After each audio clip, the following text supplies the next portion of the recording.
কারসাজির জন্য পুঁজিবাজারে প্রথমবারের মতো গত ৪ মাসে ৬১৯ কোটি টাকা জরিমানা করেছে বিএসইসি।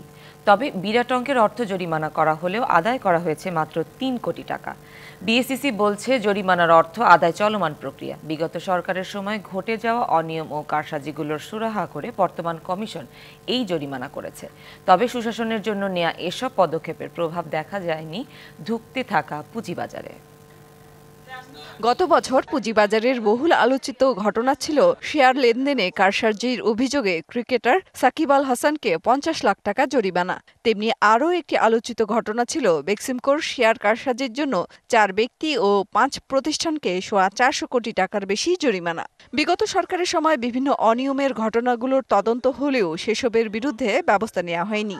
তবে সরকার পতনের পর নতুন কমিশন দায়িত্ব নিয়ে এসব ঘটনার তদন্ত করে, যার ভিত্তিতে গত ৪ মাসে জরিমানা করা হয় ৬০০ কোটি টাকার বেশি। Maximum market manipulation, price manipulation as well as অন্যান্য নন কমপ্লায়েন্সও ছিল। প্রাইস ম্যানিপুলেশনে ম্যাক্সিমাম ক্ষেত্রেই যে আপনার individual investor as well as institutional investor এবং মার্কেট ইন্টারমিডিয়েরি যারা আছে তাদের ইনভলভমেন্ট থাকে। জেনেক্সে শিফট করো, লাইফকে লিফট করো। তবে এসব জরিমানার ঘটনায় পুঁজিবাজারের অবস্থার উন্নতি হয়নি বলছেন বিনিয়োগকারীরা। সরকার চেঞ্জ হওয়ার পরে জনগণের প্রত্যাশা ছিল শেয়ার মার্কেটটা ভালো হবে, আসলে কিছুই না।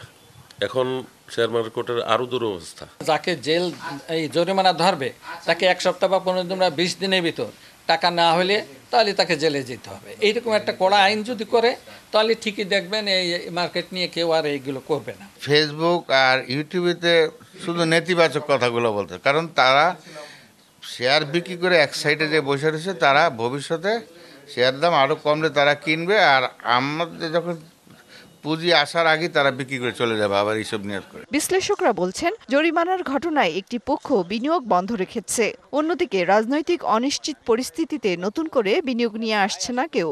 আবার ধুঁকতে থাকা বিনিয়োগকারীরাও আছেন বিনিয়োগের অর্থ তুলে নেয়ার চেষ্টায়, তাই সুফল নেই বাজারে। তো কারসাজিগুলো যখন আপনি ধরছেন, অনেকের অ্যাকাউন্ট ফ্রিজ হচ্ছে, তার রিলেটেড পার্টি অনেকে চলে গেছে, বা যারা আগে অর্থায়ন করত ব্যবসায়িক শ্রেণী, আগের সরকারের যারা বড় ব্যবসায়িক শ্রেণী, তারাও হাত পা গুটিয়ে নিয়েছে। তাহলে একদিকে ডিমান্ড সাইডটা টোটালি অফ আছে, অন্যদিকে এইসবের ভীতির কারণে সাপ্লাই সাইডটা বিক্রির জন্য সবাই অস্থির হয়ে আছে। নতুন সরকার আসার পর অনেকে বাজার নিয়ে আশান্বিত হলেও এমন বেহাল অবস্থার সহসা পরিবর্তনের আশা করছেন না বিনিয়োগকারী বা বাজার বিশ্লেষকরা। মেহের মনি, ডিবিসি নিউজ, ঢাকা।